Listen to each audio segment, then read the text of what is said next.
Hello বন্ধুরা, ঠান্ডা গরম মিশিয়ে খুব একটা আরামদায়ক পরিস্থিতির মধ্যে দিয়ে চলছি আমরা।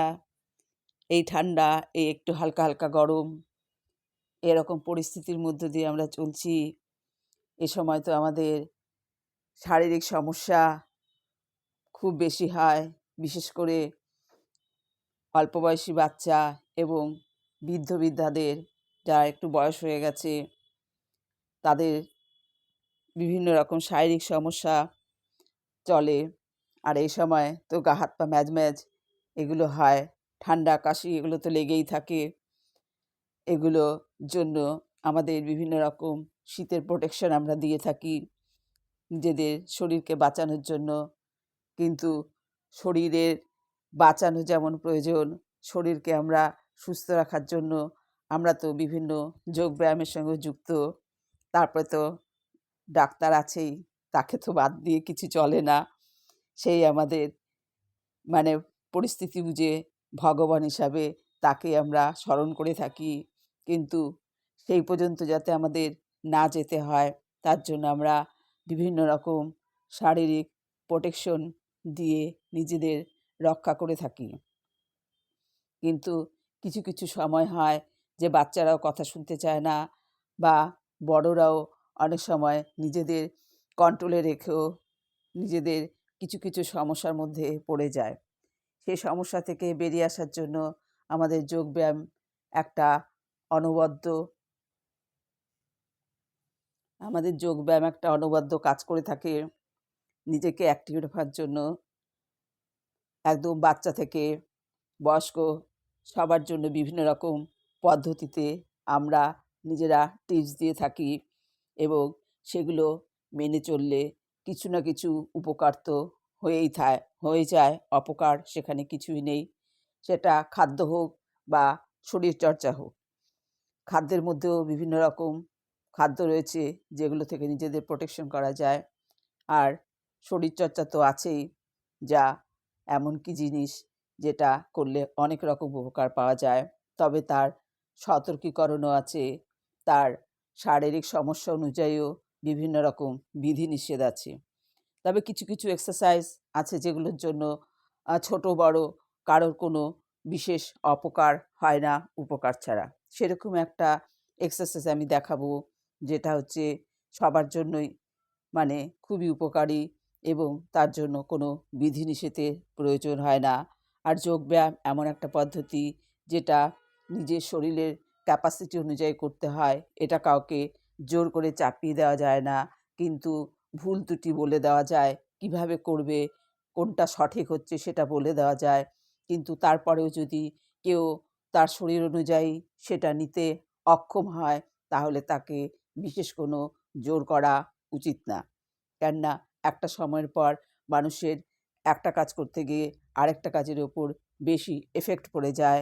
তারপরে সেটাকে সারিয়ে তোলা অনেকটাই কষ্টসাধ্য হয়ে যায়।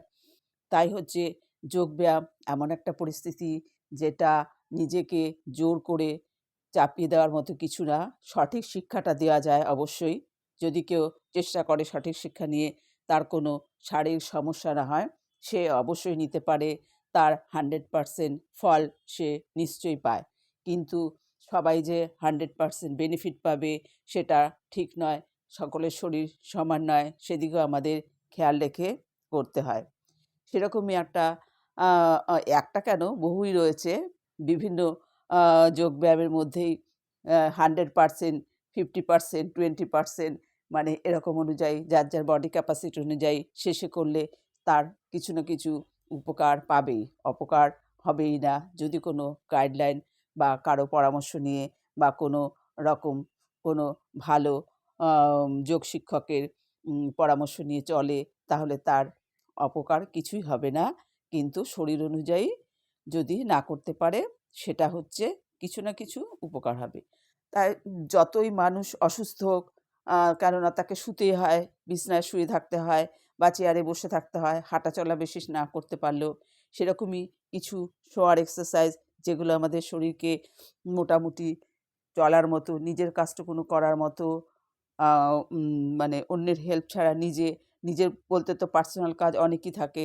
স্নান, পটি, টয়লেট এগুলো খাদ্য খাবার হাত নাড়িয়ে, পা নাড়িয়ে এগুলো কিছুটা কিছু করতেই হয়। যতই সে অসুস্থ হোক, যতক্ষণ পারে মানুষ সেটা থেকে অন্যের সাহায্য নিয়ে নিজেকেই করতে চেষ্টা করা ভালো। সেটা নিজেরটা নিজে করতে পারা ভালো বা সেটা আশা করি সবাই চায়। প্রত্যেক মানুষই চায়। পারলে কেউ চায় না যে অন্যের ওপর নির্ভরশীল হয়ে থাকুক। ঠিক আছে, তাহলে শোয়ার কিছু এক্সারসাইজের মধ্যে এখন আমি একটু পেটটা নিচে দিয়ে অর্থাৎ উবুড় হয়ে শুয়ে পড়ব। পেট নিচে থাকবে, আমি উবুড় হয়ে শুয়ে পড়ব। শুয়ে আমি পা দুটো একদম ছড়িয়ে দেব। পা দুটো যতটা পায়ে কারো কোনো সমস্যা না থাকলে পাটা একদম টান করে ছড়িয়ে দিতে হবে। পাটা একদম টান করে ছড়িয়ে দিতে হবে। পাটা টান করে ছড়িয়ে দিয়ে আমি গালের ওপর এই থুতনির ওপর আমি হাত রাখবো। হাত রেখে পায়ের আমার এই টোগুলো কিছুক্ষণ আমার স্ট্রেট থাকবে। পায়ের টোটা আমার একদম স্ট্রেট থাকবে। পায়ের আমার টোটা যে আছে, পায়ের আঙুলগুলো একদম নিচে একটু চাপ দিয়ে পায়ের আঙুলগুলোর মধ্যে আমি পাটাকে ধরে রাখার চেষ্টা করব। তাতে কী হবে, আমার স্পাইন থেকে পুরো মানে নিচে এখানটায় যে কোমরে একদম মেরুদণ্ডটা চলে এসছে, স্পাইনের ওপরে একটা বিশাল চাপ পড়বে। বিশাল চাপ মানে আরামদায়ক চাপ, ক্ষতি কিছু না, সেটা হচ্ছে খুবই আরামদায়ক চাপ। আর এখন আমি একটা হাতের ওপর আরেকটা হাত রেখে আমি এটাকে এই থুতনির নিচে হাতটা রাখবো। এটা আমি 20 সেকেন্ড 50 সেকেন্ড যে যেরকম পারে কাউন্ট করবে। আর এই নিটা আমার যার কোনো সমস্যা না হয় সে কোনো শক্ত জায়গায় করতে পারে। বিশেষ কোনো সমস্যা যদি কারো হয়ে যায় তাহলে কোনো নরম জায়গায়, অনেকের হয়তো কনুইতে ব্যথা ট্যাথা হতে পারে, হাতের এখানে ব্যথা হতে পারে, তার জন্য কোনো নরম বালিশ বা টাওয়ালের ওপর রেখে নিজেকে এরকম করে একটা হাত মুঠ থাকবে, আরেকটা হাতের ওপর আঙুল দিয়ে থুতনিটাকে এখানটায় রেখে দিতে হবে। রেখে দিয়ে আমাকে 20 সেকেন্ড থেকে 50 সেকেন্ড, ওভার যারা পারে তো খুবই ভালো, কাউন্ট করলে কি হলো, এই যে আমার স্পাইনটা কোমরের নিচের একদম মেরুদণ্ড যেখানে শেষ হয়েছে সেখানে একটা চাপ সৃষ্টি হয়। তাহলে কি হয় যে পেছনে যে গ্যাপ হয়ে যায়, অনেকের গ্যাপ হয়ে যায়, কোমর বেঁকে যায়, কোমর সোজা করে থাকতে পারে না, অনেকক্ষণ বসে থাকলেও পারে না, দাঁড়িয়ে থাকতে তো পারেই না। তার জন্য এটা আমাকে মিনিমাম 20 থেকে 50 করতে হবে। ওভারে কোনো সমস্যা নেই। একটা শক্ত করে এলবোর ওপরে চাপ দিয়ে এটাকে ধরে আমাকে কাউন্ট করতে হবে। কাউন্ট করতে হবে, শ্বাসটা ধরে নিয়ে কাউন্ট করতে হবে, মনে মনে কাউন্ট করা যায়, জোরে জোরেও কাউন্ট করা যায়। 20 মিনিমাম করতে হবে, 50, 100 মানে যার যার বডি ক্যাপাসিটি। আর মনটা রাখতে হবে আমার স্পাইনটার ওপরে, যেখানে স্পাইনটা শেষ হয়েছে সেখানে আমার মনটা রাখতে হবে। তাহলে সে কী হবে, দুটো আমাদের যে স্পাইনটা চলে এসছে আর একদম শেষ গ্যাপ যেটা সেখানে অনেকটা ফাঁকা হয়ে যায়, অনেকে সেটায় চাপ লেগে এরকম করে জোড়া লেগে যায়। তাহলে কি হয়, জোড়া লাগার পর একটা আরাম অনুভব হয়। আমরা যখন বসে থাকি, বসে থাকতে থাকতে অনেকে সামনের দিকে ঝুঁকে থাকে, তাহলে কি হয়, ওখান থেকে, ওটা তো আমাদের একটা জয়েন্ট, ওখান থেকে একটু সরে যায়। সরে গেলে কি হয়, খুব ব্যথা হয়। খুব ব্যথা হওয়ার ফলে আস্তে আস্তে ওখানে জেল থাকে, জেলটাও শুকিয়ে যায় এবং স্পাইনাল কর্ডের ওপরে একটা চাপ পড়ে যায়, অনেক সমস্যা হয়। আমরা অনেকক্ষণ বিছানায় বা খাটে বা চেয়ারে যে কোনো জায়গায় বসে বা দাঁড়িয়ে থেকে আমরা যদি কিছুক্ষণ বাদে বাদে এটা করতে পারি, মিনিমাম মিনিমাম তো মিনিমাম বললে মোটামুটি 20 কাউন্ট করা, তার মধ্যে তো 2 মিনিট 3 মিনিট এরকম হয়ে যায় কাউন্ট করা, সেকেন্ড হিসাবে কাউন্ট করা। আর 50, 100 এটা করতে পারলে খুবই ভালো। ওখানে মনটা আমার রাখতে হবে ওখানে যে কী উদ্দেশ্যে আমি করছি। এটা শক্ত করে ধরে এখানে চাপ দিয়ে আমাকে চোখগুলো আমার কপালের দিকে থাকতে হবে। আমাকে মনে মনে কাউন্ট করতে হবে আর ফিল করতে হবে যে আমি ওখানটায় কি আরাম পাচ্ছি, স্পাইনে যে আমি তখন বসেছিলাম কষ্ট ছিল, সেখানে কি আরাম পাচ্ছি, আমার সেখানে মনটা রাখতে হবে। তাহলে কি হবে, সেখান থেকে আমার হরমোন সিক্রেশন হবে। আর সেটা গুড হরমোন সিক্রেশনের জন্য আমাদের ভালো চিন্তাভাবনা করতে হবে যে না, আমি যেটা করছি সেটা আমার সঠিক হচ্ছে, আমার সেরে যাব, আমার এই ব্যথাটা আর হবে না, এরকম কিছু মনোভাব নিয়ে, পজিটিভ চিন্তাভাবনা নিয়ে আমাকে এটা 10 সেকেন্ড কাউন্ট করতে হবে। তারপরে 100, 50 যার যেরকম বডি ক্যাপাসিটি সে সেরকম করবে। যত করতে পারবে ভালো, কিন্তু ওটা মানে দিনে 2 বার 3 বার করতে পারবে।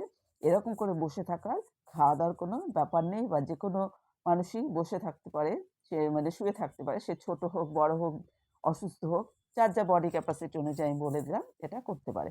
এটা করার পর যেটা হবে সেটা হলো আমি অল্টারনেট করে সবকিছু করতে হয়। এটা আমি করার পর যেরকম এতক্ষণ যখন আমি রইলাম, স্পাইনের ওপর পুরো ব্যাক সাইডের উপর একটা চাপ পড়লো, মাসলের একটা চাপ পড়লো। মাসল যেটা একটা স্টিফ হয়েছিল এতক্ষণ, সেখানে ব্লাড সার্কুলেশন হলো। এটা করার পর আমি ধীরে, ধীরে বাঁদিকে কাত হবো। বাঁদিকে কাত হয়ে আমি ধীরে, ধীরে শবাসনে শুয়ে পড়বো। কেননা অল্টারনেট করে করতে হয়। যেহেতু ব্যাক সাইড হলো, এখন ধীরে, ধীরে আমি পুরো নিচু হয়ে শুয়ে পড়বো। পিঠটা আমার নিচে থাকবে। শবাসনে আমি শুয়ে পড়বো। শুয়ে পড়ে একই পদ্ধতিতে আমাকে একটু টান করে শবাসনে পায়ের আঙুলগুলো টান থাকবে। পায়ের আঙুলগুলো আমার পুরো টান থাকবে। আর আমার হাতগুলো বডির পাশে থাকবে। আঙুলগুলো টান থেকে পায়ের আঙুলগুলো আমি শুয়ে আছি যে আমার নিজের দিকে আমি নিয়ে যাব। এতক্ষণ আমি টোয়ের ওপর চাপ, পায়ের আঙুলে চাপ দিয়েছিলাম। চাপ দিয়ে আমি থুতনিটাকে ধরেছিলাম। এখন আমি আমার পায়ের আঙুলগুলোকে আমার নিজের দিকে চলে আসবো। এখন আমার হিলের ওপর চাপ পড়বে। আগে পড়েছিল পায়ের আঙুলের ওপর চাপ, এখন পড়বে আমার পায়ের হিলের ওপর চাপ। পড়ে পুরো আমার কোমর থেকে একদম পা দিয়ে একটা মাসল দিয়ে একটা ব্যাক সাইডে, যে এখানে যে আমার পায়ের যেখানে মাসলগুলো আছে, এইগুলো দিয়ে একদম টান হয়ে যাবে। দু পায়ে ওরকম টান লাগবে। আর আঙুলগুলো আমার নিজের দিকে থাকবে। পুরো পা নিচে স্ট্রেট থাকবে। আর হাতগুলো বডির পাশে থাকবে। যেটা অল্টারনেট করে করতে হয়। ফ্রন্ট সাইডে করলেও ব্যাক সাইডে করতে হয়। তাহলে কি হলো? ব্যালেন্স হয়ে গেল। এটাও আমার 20 থেকে 50, 100 বডি ক্যাপাসিটি অনুযায়ী করতে হবে। এটা হচ্ছে একটা একদম নরমাল যোগব্যায়ামের মধ্যে নরমাল পড়ছে। যে কোনো সুস্থ, অসুস্থ, বয়স্ক, বালক, বৃদ্ধ সবাই এটা করতে পারে। কিছুক্ষণ বসে থাকার পর চেয়ারে কাজ করা, বা খাটে বসে থাকা, বা কোনো মানুষ অসুস্থ হয়ে গেল, বিছানায় অনেকক্ষণ বসে আছে, তাকে একটু সঠিকভাবে টান করিয়ে এসব আসনগুলো করলে কী হয়? স্পাইনটা মজবুত হয়। আর ফ্রন্ট সাইড করলে ব্যাক সাইডও করতে হয়। ঠিক আছে বন্ধুরা, এখনকার মতো রাখছি। পরে আবার দেখা হবে। সবাই সুস্থ ভালো থাকবে, এই আশা নিয়ে আমি এই ইউটিউবটা শুরু করেছি সকলের জন্য, বিশেষ করে বয়স্কদের জন্য। তাছাড়া তো আছেই, আমার চ্যানেলটার নাম হলো ঝর্ণা স্মাইল। চ্যানেলটার পাশে থাকবে। বড়দের প্রণাম, ছোটদের ভালোবাসা। পরে আবার দেখা হবে। বাই।